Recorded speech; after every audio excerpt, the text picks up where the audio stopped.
Welcome dear students, আশা করি তোমরা সকলে ভালো আছো। তোমাদের জন্য যে 50 নম্বরের মডেল অ্যাক্টিভিটি টাস্কের উত্তরগুলো দেওয়া শুরু করেছিলাম, ইতিমধ্যে কিন্তু 3টি বিষয় দেওয়া হয়ে গেছে: ইংরেজি, ইতিহাস, ভূগোল। আজকে তোমাদের জন্য নিয়ে এসেছি বাংলা বিষয়ের পার্ট 8 অ্যাক্টিভিটি টাস্ক, যেটা হচ্ছে 50 নম্বরের। এখানে তোমরা দেখতেই পাচ্ছ, এটা হচ্ছে বাংলা বিষয়ের। বেশ অনেকগুলো প্রশ্ন রয়েছে। ভিডিওটা একটু লম্বা হবে, তোমরা শুরু থেকে শেষ পর্যন্ত দেখতে থেকো। এবং চ্যানেলটি যদি এখনও সাবস্ক্রাইব করে না থাকো, অবশ্যই চ্যানেলটিকে সাবস্ক্রাইব করে নাও। দেখতে পাচ্ছ বেশ কিছু প্রশ্ন রয়েছে, এই সমস্ত প্রশ্নের উত্তরগুলো এখন করে দেব। তো চলো শুরু করছি। দেখো, প্রথমেই দেওয়া রয়েছে এমসিকিউ। দেখো, প্রথম প্রশ্নটি তপনের লেখা যে গল্পটি সন্ধ্যা তারা পত্রিকায় ছাপা হয়েছিল, সেটি হচ্ছে প্রথম দিন। তারপরে দেখো 2 নম্বরে পাঠ্য অসুখী একজন কবিতাটির অনুবাদককে, এটা হচ্ছে নবারুণ ভট্টাচার্য। নবারুণ ভট্টাচার্য। এরপরে দেখো 3 নম্বরে আফ্রিকা কবিতাটি রবীন্দ্রনাথ ঠাকুরের যে কাব্যগ্রন্থে রয়েছে, সেটি হলো কি পত্রপুট।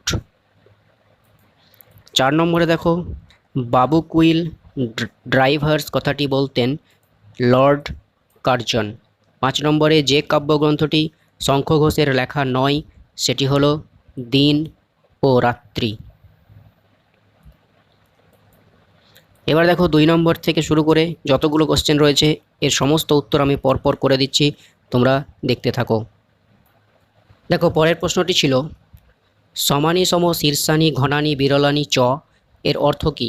এর অর্থ হলো সব অক্ষর সমান, প্রতিটি ছত্র সুশৃঙ্খল পরিচ্ছন্ন। তারপরে দেখো আফ্রিকা কবিতায় দিনের অন্তিমকাল কিভাবে ঘোষিত হয়েছিল? অশুভ ধ্বনিতে ঘোষিত হয় দিনের অন্তিমকাল।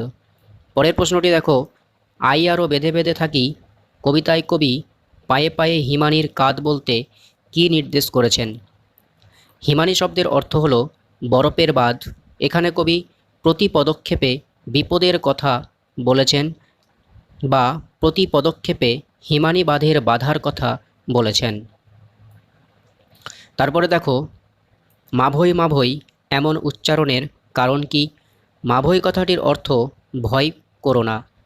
জড়তাগ্রস্ত সমাজকে নাড়া দিলে তবেই তার মধ্যে লুকানো প্রাণ জেগে ওঠে। রুদ্ররূপী শিব ধ্বংসের ত্রিশূল হাতে আবির্ভূত হন। তার আগমনে জগতে তৈরি হয় প্রলয়ের পরিবেশ। ভিত সশস্ত হয়ে পড়ে জীবকু। কিন্তু এই ধ্বংসের মধ্যেই আছে সৃষ্টির আশ্বাস। এই কারণেই কবি মাভৈ মাভৈ বলে উল্লাস প্রকাশ করেছেন। তারপরে দেখো 2 জন বন্ধু নৌক আসার কথা ছিল, বন্ধুদের কোথা থেকে আসার কথা ছিল?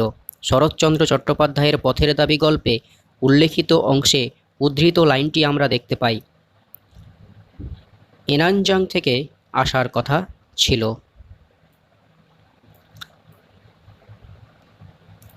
তারপরে দেখো তোরা সব জয়ধ্বনি কর।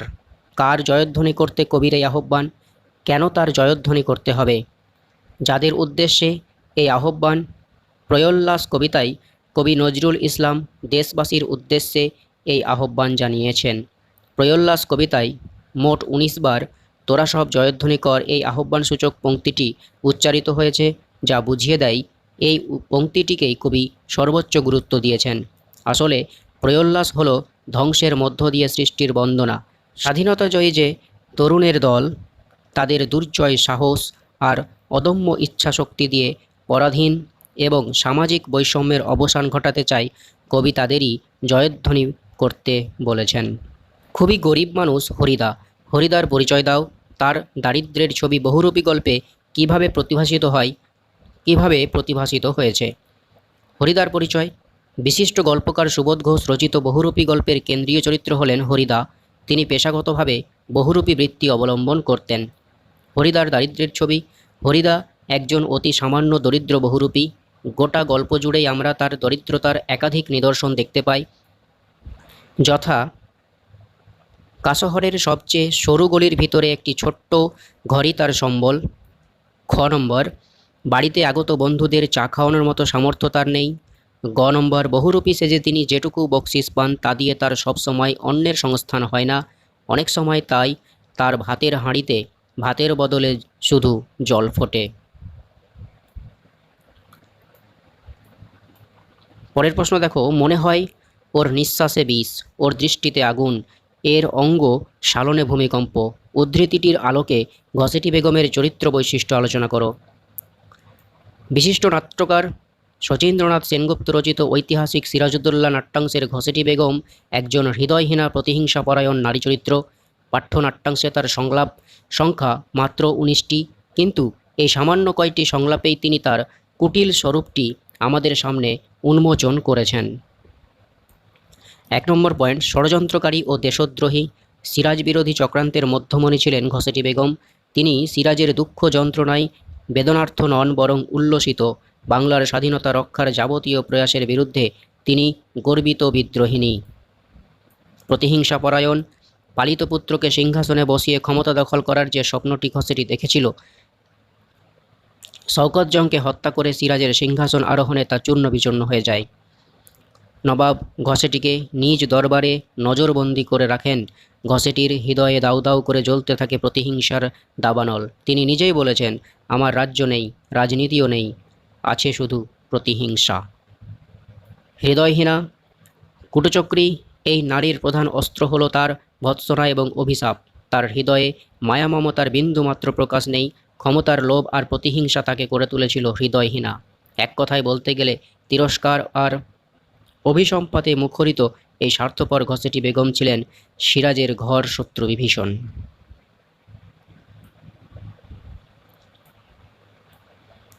তার পরের প্রশ্ন, দস্যুরা কিভাবে আফ্রিকার ইতিহাসে চিরচিহ্ন এঁকে দিয়ে গিয়েছিল তা আফ্রিকা কবিতা অনুসরণে আলোচনা করো। রবীন্দ্রনাথের আফ্রিকা কবিতায় উদ্ধৃত পংক্তিতে অপমানিত আফ্রিকাকে এই কথা বলা হয়েছে। রবীন্দ্রনাথ তার আফ্রিকা কবিতায় অপমানিত ইতিহাস বলতে সাম্রাজ্যবাদী শাসকদের দ্বারা শোষিত আফ্রিকার বঞ্চনা ও লাঞ্ছনার ইতিহাসকে বুঝিয়েছেন। সৃষ্টির সূচনা থেকে আফ্রিকার অনাবৃত সেই তথাকথিত উন্নত সভ্যতার আলো থেকে বহুদূরে নির্বাসিত ছিল। সভ্য ইউরোপীয় সভ্যতার চোখেও আফ্রিকা উপেক্ষিত ছিল দীর্ঘদিন।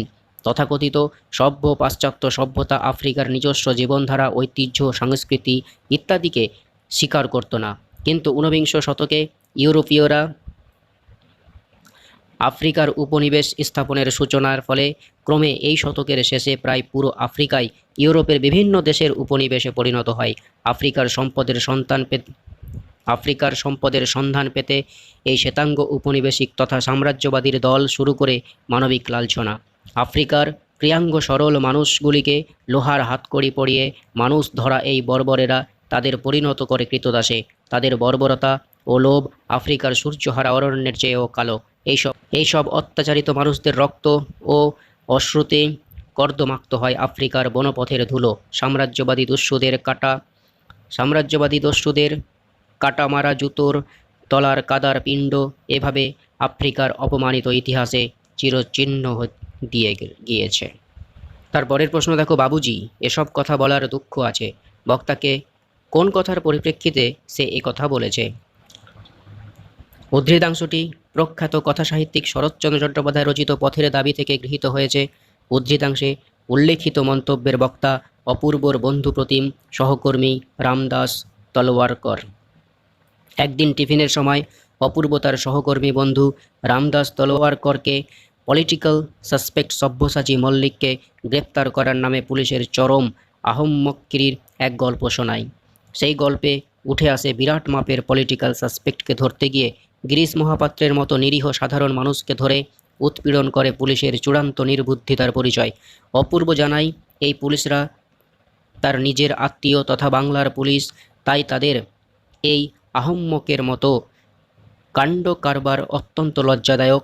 এই আহম্মক পুলিশেরা অত্যন্ত আপনজন হলেও যাকে গ্রেপ্তার করার জন্য তারা উদ্গ্রীব সেই স্বাধীনতা সংগ্রামী তার কাছে অনেক বেশি আপন, কারণ যে মানুষটি তার সর্বশক্তি উজাড় করে এই পরাধীন ভারতবর্ষকে স্বাধীন করার জন্য উদ্গ্রীব সচেষ্ট অপূর্বর কাছে তার সম্মান সবথেকে বেশি।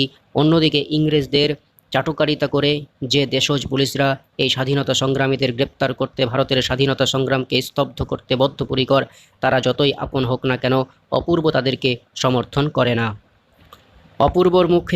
অপূর্বর মুখ থেকে এই কথার প্রসঙ্গ ধরেই রামদাস আলোচ্য উক্তিটি করে, বাবুজি, এসব কথা বলার দুঃখ আছে, অর্থাৎ ইংরেজ শাসকদের কাছে রাজদ্রোহকে রাজদ্রোহীর অপরাধের সমান অপরাধ বলে বিবেচিত হতে পারে। অপূর্বের জীবনে দুঃখ ঘনিয়ে আসতে পারে। পরের প্রশ্ন দেখো, খিদা এবার আমরা খাবো কি? উদ্ধৃতিটির আলোকে কোনির যন্ত্রণাবিদ্ধ জীবনযাত্রার পরিচয় দাও। উদ্ধৃতাংশটি প্রথিতযশা কথাসাহিত্যিক মতিনন্দী রচিত কোনি উপন্যাস থেকে গৃহীত হয়েছে। উপন্যাসের শুরুতেই বারুণীর আম কুড়োনোর মধ্য দিয়ে আমরা কোনির দারিদ্র্যপীড়িত যন্ত্রণাক্লিষ্ট জীবনযাত্রার পরিচয় পাই। পরে একমাত্র রোজগেরে দাদার মৃত্যু যন্ত্রণাকে সামনে রেখে খিদ্দা এবার আমরা কি খাবো, কোনির এই নিদারুণ আর্তনাদের মধ্য দিয়ে আরও স্পষ্ট হয়ে ওঠে কোনির জীবনযাত্রার উপাখ্যান। কোনিদের 7 ভাই বোনের এক বিরাট সংসার, সেখানে খেতে না পাওয়ার যন্ত্রণা নিত্যসঙ্গী।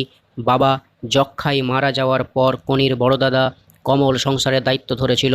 তাদের নেই কোনো প্রকার খাদ্যের সংস্থান, রোজগার 2 বেলা খাওয়া কোনো দিনই হয়ে ওঠে না। কাঁচা লঙ্কা, কাঁচা পেঁয়াজ, ফ্যান, সামান্য ভাত আর তেঁতুল, এটুকুই তাদের সংসারের 5টি প্রাণীর বাঁচার উপাদান। তাদের জীবনযাত্রার মধ্যেও আছে নিদারুণ অভাবের ছাপ। বস্তির মধ্যে থকথকে নর্দমার পাশে কোনিঘর, সেই ঘরে আছে একটি মাত্র তক্তপোষ, চিটচিটে কয়েকটা বালিশ। একটি ঘরেই থাকা খাওয়া, সংসারের যাবতীয় কাজকর্ম, প্রত্যেক পদক্ষেপে অভাব ছিল কোনিদের জীবনের চূড়ান্ত বাধা। এই বাধাই কোনির দাদা কমলের সাঁতারু স্বপ্নকে অকালেই পঙ্গু করে দিয়েছিল। কোনির বাকি ভাই বোনের জীবনেও এভাবে নেমে এসেছিল শিক্ষা দীক্ষা রুচিহীন নিদারুণ শৈশব। এই অবস্থায় হঠাৎ করে কমলের মৃত্যু হলে কোনিরা এখন চূড়ান্তভাবে আশ্রয়হীন, অভিভাবকহীন। তাই ক্ষিতীশ সিংহের কাছে কোনির চূড়ান্ত হাহাকারের মধ্য দিয়ে আশ্রয়হীন, খাদ্য সংস্থানহীন এবং এক নিদারুণ দারিদ্র্যপীড়িত জীবনযাত্রার পরিচয় পাওয়া যায়। এবার দেখো গ্রামার যে কথা রয়েছে, ব্যাকরণ, বাংলা ব্যাকরণে দেখো অনুসর্গ হলো এক প্রকার কি? অব্যয় পদ। বিভক্ত কখনোই লুপ্ত হয় না, কোন কারকে? কর্মকারকে। নিদর্শকের একটি উদাহরণ হলো গুলি। এরপরে দেখো ব্যাসবাক্য, সমাস। ভোজ্য, প্রথমে হচ্ছে ভোজ্য বস্তু, এটা হয়ে যাবে ভোজ্যের বস্তু সম্বন্ধ তৎপুরুষ সমাস। বা আরও একটা হতে পারে ভোজনের উপযুক্ত বস্তু মধ্য পদলোপী কর্মধারায় সমাস, তোমরা এটাই লিখবে। পোশাক পরিচ্ছেদ দ্বন্দ্ব সমাস, অর্থাৎ পোশাক পরিচ্ছেদকে যদি আমরা ভাঙি তাহলে পাবো পোশাক ও পরিচ্ছেদ দ্বন্দ্ব সমাস। আরেকটা হচ্ছে সন্ধ্যাক্কি, সন্ধ্যায় পালনীয় আহ্নিক মধ্য পদলোপী কর্মধারায় সমাস। তারপরে দেখো প্রতিবেদন, কম বেশি 150 শব্দে প্রতিবেদন রচনা করো। লর্ডসে রুদ্ধশ্বাস জয় পেল ভারতীয় ক্রিকেট দল। নিজস্ব সংবাদদাতা 17ই আগস্ট, এভাবে লিখবে তোমরা তারিখ। লর্ডস টেস্টে ঐতিহাসিক জয় ভারতীয় দলের। রুদ্ধশ্বাস ম্যাচের 5ম দিন ব্যাটে বলে দাপট দেখালো ভারতীয় ক্রিকেটাররা। প্রথমে চাপের মুহূর্তে 89 রানের পার্টনারশিপ গড়ে ভারতকে 298 রানে পৌঁছে দেয় মোহাম্মদ শামি ও জসপ্রীত বুমরা। অর্ধশত রান করেন মোহাম্মদ শামি। ইংল্যান্ডের 27 রানের লিড দিয়ে দ্বিতীয় ইনিংসে 272 রানের টার্গেট দেয় টিম ইন্ডিয়া। রান তাড়া করতে নেমে প্রথম থেকেই লাগাতার ব্যবধানে উইকেট হারিয়ে চাপ বাড়তে থাকে ইংল্যান্ডের batting line up. Joe Root ও জয় বাটলার কিছুটা লড়াই করলেও শেষ রক্ষা হয়নি। 120 রানে শেষ হয় ইংল্যান্ডের ইনিংস। 161 রানে জয় পেল টিম ইন্ডিয়া। এবার দেখো সর্বশেষ প্রশ্ন, বঙ্গানুবাদ করো। Home is the first school where the child learns his first lesson, অর্থাৎ গৃহ হলো ছাত্রছাত্রীদের প্রথম বিদ্যালয় যেখানে শিশুরা তাদের প্রাথমিক শিক্ষা গ্রহণ করে। He sees, hears and begins to learn at home, শিশু দেখে, শুনে এবং সেখানেই তার প্রথম শিক্ষা শুরু করে। It is home that builds his character, গৃহ হলো এমন একটি স্থান যেখানে শিশুদের চরিত্র গঠন হয়। In a good home honesty and healthy men are made, অর্থাৎ উন্নত মানের পরিবার সৎ এবং সুস্থ মানুষ তৈরি করে।